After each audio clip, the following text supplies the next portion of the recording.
अथः मंगलाचरणम्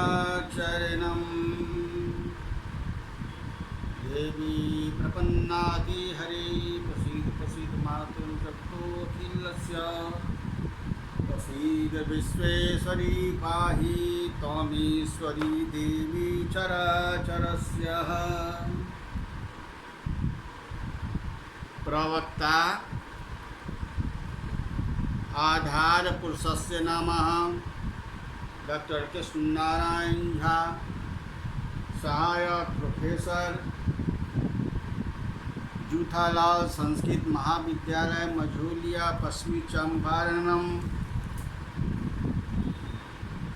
कक्षा शास्त्री प्रतिष्ठा, तृतीय खंड, अनिवार्य प्रथम पद। कक्षा शास्त्री प्रतिष्ठा तृतीय खंड में अनिवार्य प्रथम पद। यह अनिवार्य विषय है।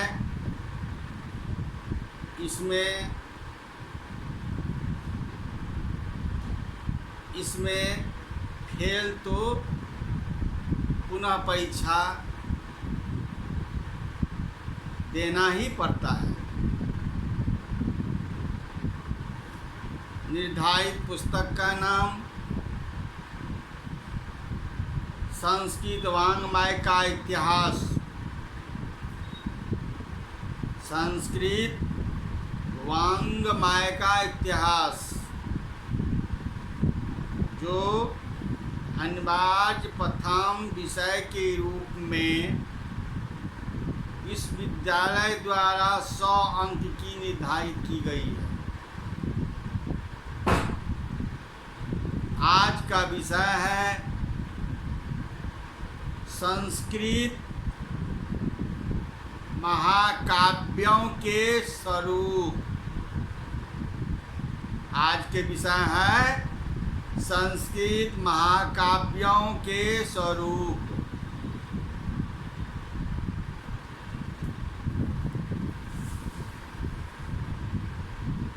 संस्कृत महाकाव्यों के स्वरूप के बारे में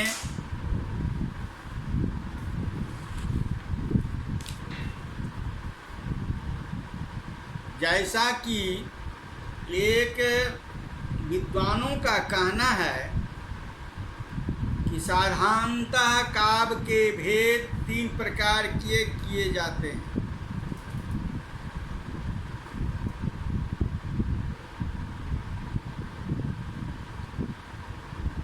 दृष्टि से, अर्थ की दृष्टि से और बंध की दृष्टि से, शैली आकार की दृष्टि के काव्य को गद्य, पद और मिश्रित जिनका एक रूप चंपू काव्य माना जाता है।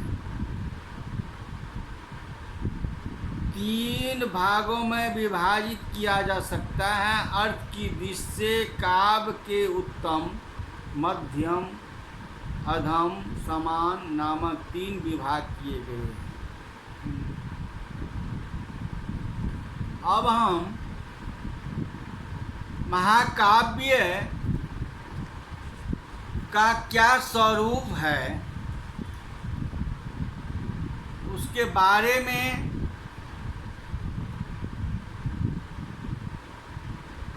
सर्गबंधो महाकाव्य मुंचते तस्य लक्षण आशा नमस्क्रिया वस्तु निर्देशो वापि तन्मुखम।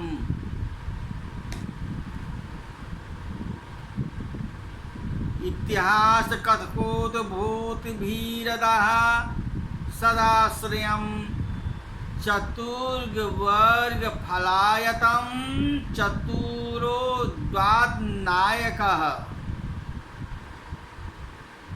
नगरावर्ण शैले तु चंद्राकोतदयवर्ण है उद्यान सलिल क्रीडा मधुपान रसो सवे। अर्थात काव्यम कल्पना स्थापि जायते संलंकृति निरप्यम वै कैश्चिदव्ये काव्यम च दुष्यति। दंडी के कथनानुसार उक्त रूपांतर डॉक्टर रणवीर सिंह ने इस प्रकार प्रस्तुत किया है। अनेक सर्गों में जहाँ कथा का वर्णन हो वह महाकाव्य कहलाता है। उसका लक्षण यह है वह आशीर्वाद नमस्कार या बस निर्देश द्वारा आरंभ होता है। इनकी रचना ऐतिहासिक कथा या अन्य किसी उत्कृष्ट कथा के आधार पर होनी चाहिए। यह काव्य धर्म अर्थ काम और मोक्ष का फलदायक हो। इसका नायक चतुर बुद्धिमान तथा उदात्त होना चाहिए। महाकाव्य का स्वरूप का लक्षण यही है कि ऐसी रचना ऐतिहासिक कथा या अन्य उत्कृष्ट कथा के आधार पर होनी चाहिए। महाकाव्य नगर, समुद्र, पर्वत, ऋतु तथा चंद्र और सूर्य के उदय, अस्त्र, उपवन और जल कीड़ा, मधुपान, प्रेमोत्सव आदि के वर्णों से अलंकृत होना चाहिए।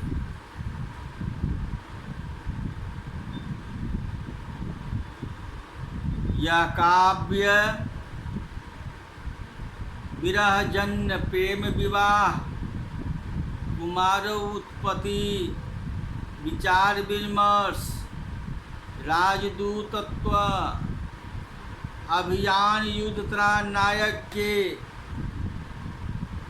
जयलाभ आदि के मनोहर प्रसंगों से युक्त होना चाहिए।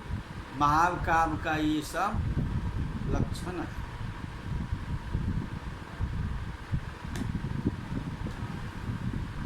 इससे रस तथा भावों की लड़ी जड़ी हो। इसके सर्ग बहुत लंबे न हो। सर्गों के छंदों में सवर्ण तथा अच्छी संधि और संधियों से युक्त होना चाहिए। सर्गों का अंतिम श्लोक सर्वत्र भिन्न हितों में युक्त होना चाहिए।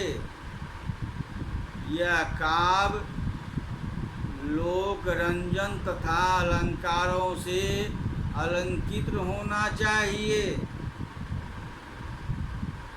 ऐसा उत्तम काव्य महाप्रलय के बाद भी कल्पों तक स्थित रहता है। महाकाव्य के ऊपर वर्णित जो श्लोक मैंने अभी बोले हैं, अंगों में से किसी न्यूनतम होने पर यदि उनमें प्रतिपाद्य विषय वस्तु का, सम्मति का, युग सौंदर्य, सहृदय काव्य रसकों के चित्र को आकृष्ट कर लेता है तो काव्य दूषित नहीं होता। काव्य प्रथम नायक के गुणों का वर्णन करके फिर उसके द्वारा अपने शत्रुओं की विजय का वर्णन करना चाहिए। इस प्रकार वर्णन स्वभाव मनोहर शैली है।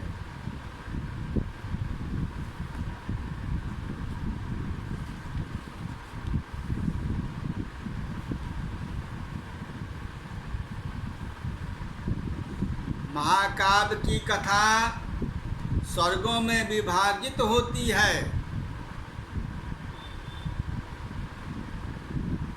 इसका नायक कोई देवता अथवा धीरोदात्त गुणों से युक्त कोई उच्च कुलो उत्पन्न क्षत्रिय होना चाहिए। एक ही वंश में उत्पन्न अनेक राजा भी इसके नायक हो सकते हैं। तीसरा लक्षण है, स्वरूप है, इसमें श्रृंगार, वीर और शांत, इन तीनों रसों में से कोई एक रस प्रधान होना चाहिए। महाकाव्य के लक्षणों में वीर, शांत, श्रृंगार, तीनों रसों में से कोई एक रस प्रधान होना चाहिए। चौथा लक्षण है, नाटक की सारी संधियां मुख, प्रतिमुख, गर्भ, विसर्ग, उपसंहति को स्थान दिया जाता है। पांचवा है लक्षण, महाकाव्य का कथानक ऐतिहासिक होता है, और यदि ऐतिहासिक न हो तो किसी सज्जन व्यक्ति के संबंध रखने वाला होना चाहिए। छठा है, इसमें चार वर्गों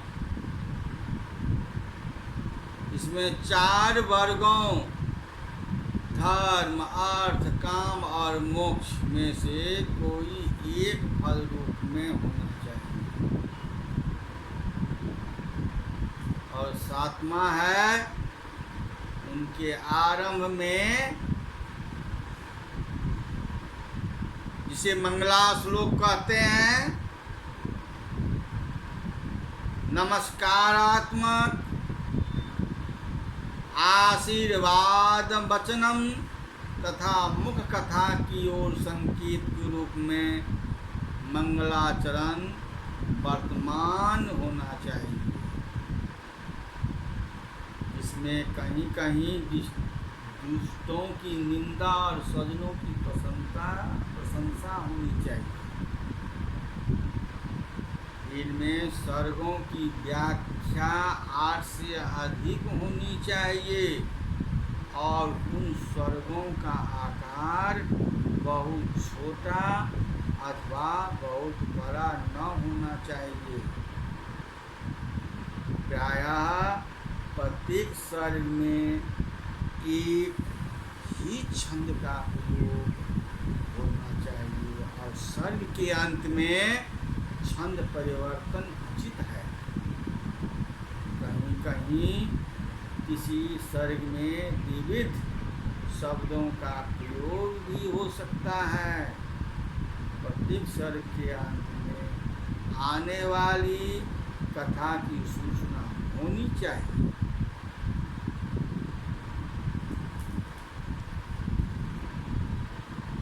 और इसका 10वां लक्षण क्या है,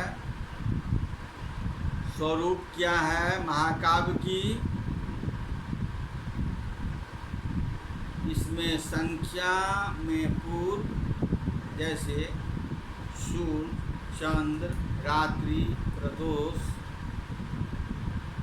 अंधकार, दिन, प्रातःकाल, मध्याह्न, मृगयास्कार, ऋतु, छौ ऋतु, वन, समुद्र, संभोग, मुनि, स्वर्ग, नगर, यज्ञ, बुद्धि, यात्रा, विवाह, मंत्र, मोक्ष और अद्भुत आदि की कथावसर सांगोपांग वर्णन होना चाहिए।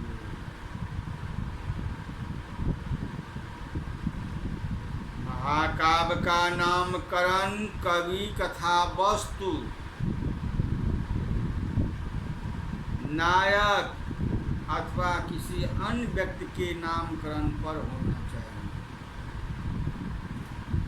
और स्वर्गों के नाम स्वर्गत कथा के आधार पर होनी चाहिए। इस प्रकार प्रायः प्रत्येक शास्त्रकार ने अपने समय में उपलब्ध महाकाव्यों के आधार पर महाकाव्य के लक्षणों का विधान किया है। लेकिन अधिकांश आधुनिक विचारक विश्वनाथ के विचारों को प्रमाणिक मानते हैं और पर्वती महाकाव्यों में तो विश्वनाथ मत को अधिकारी राय समझा गया है।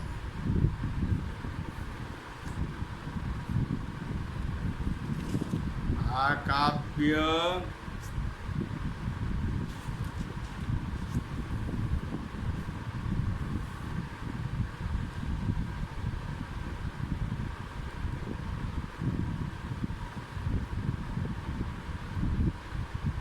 एक प्रबंध और दूसरी निबंध या मुक्तक प्रबंध काव्य में किसी कथा की क्रमबद्धता और तारतम्यता रहती है, किंतु मुक्तक काव्य में स्वच्छंद रूप में किसी रस भाव तथ्य को अभिव्यक्त किया जाता है। मृतक काव्य में वैयक्तिक अनुभूतियाँ और आदर्शों की प्रधानता रहती है तथा कवि अपने अंतर्गत सुकुमार मनोभावनाओं की अभिव्यक्ति द्वारा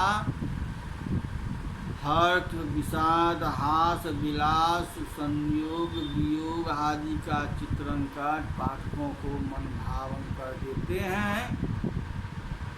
वैयक्तिक अनुभूतियों की प्रधानता के कारण ही इस प्रकार की कविता को विषयगत ऑब्जेक्टिव या उसे विषय प्रधान सब्जेक्टिव या वर्णन प्रधान निगेटिव भी कहा जाता है।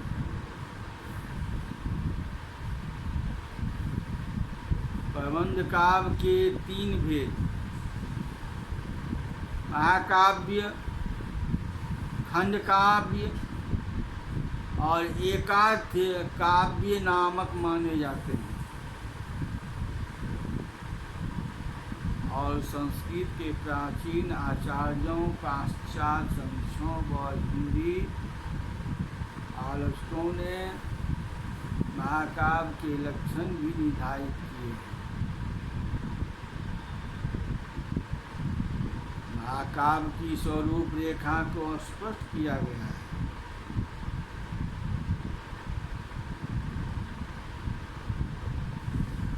भामह ने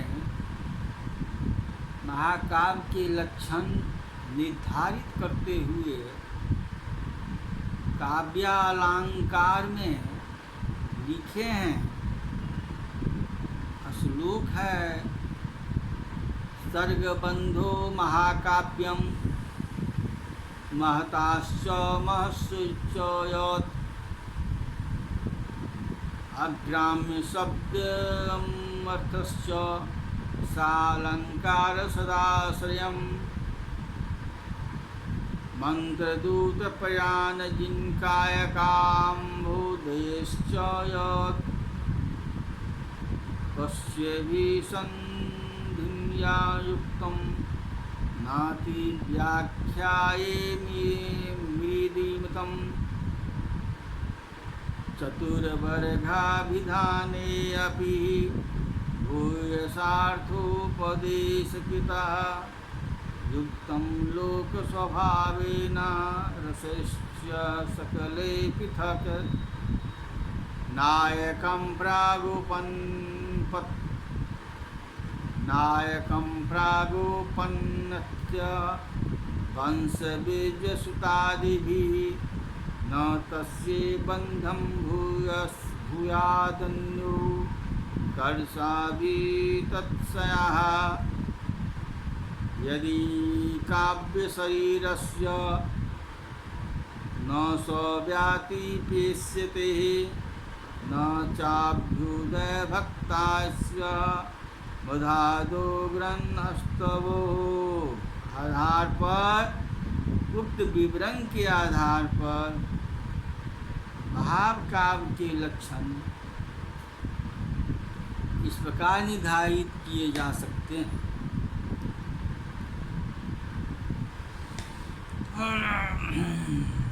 महाकाव्य सर्गबद्ध होता है और वह महान विषय का निरूपण वह महान होता है।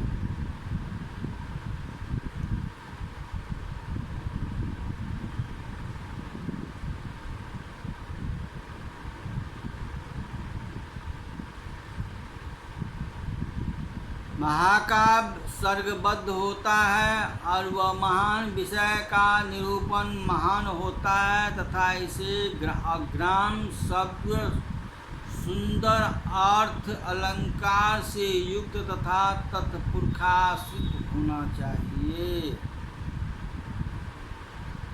उसमें मंत्र, दूत, प्रयाण, अभियान, युद्ध, नायक का अभ्युदय और 5 संधियां होनी चाहिए।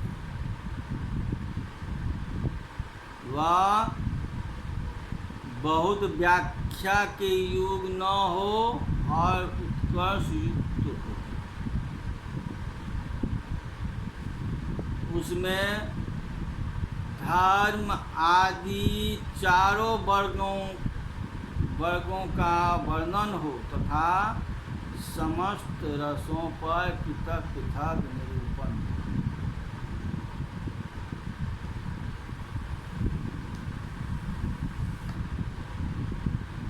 महाकाव्य में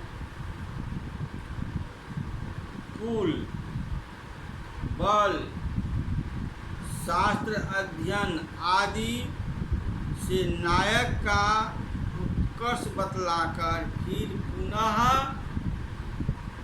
दूसरे से उस उत्कर्ष का कहने की अभिलाषा से नायक का बंध न दिखलाया जाए। यदि महाकाव्य में नायक को व्यापकता प्रदान न करती हो और उसका अभ्युदय भी न दिखलाना अविष्ट हो तो उसका आश्रयन न पहले प्रस्तुत करना ही भी व्यर्थ है। यदि विचार पूर्वक देखा जाए तो भामह द्वारा निष्कृष्ट लक्षणों के पर महाकाव्य का स्वरूप स्पष्ट नहीं हो पाता है और दंडी ने भी वास्तव में अपने ग्रंथ के काव्यादर्श में महाकाव्य के लक्षण निर्धारित करते हुए लिखते हैं कि सर्वबंधो महाकाव्य मुंचति तस्य लक्षणम आशा नमस्क्रिया वस्तु निर्देशो इतिहास तत्व धूर्तवीरात्वा सदाशयं चतुर्फलायतं चतुरागा धातुनायकं नगरान्वस्तु चंद्रोदय वने उद्यानललितं क्रीडा मधुपानरसो सदे विप्रलभे दिवाश्च कुमारोदय वर्णे मंत्रपूत प्रणाय अलंकृतं संचितं रसभावनिरन्तरं सर्गे नांगति विस्तारेण जैसते बात यह दंडी की काव्यादर्श की उक्ति है। इस प्रकार महाकाव्य का नामकरण कवि कथा वस्तु नामक अथवा अन्य किसी व्यक्ति के नामकरण का होना चाहिए और स्वर्गों के नाम स्वर्गत कथा के आधार पर होनी चाहिए। इस प्रकार प्रायः प्रत्येक शास्त्राकार ने अपने समय में उपलब्ध महाकाव्यों के आधार पर महाकाव्य के लक्षणों का विधान किया है। आज का पाठ यही समाप्त करते हैं। इति संपूर्णम।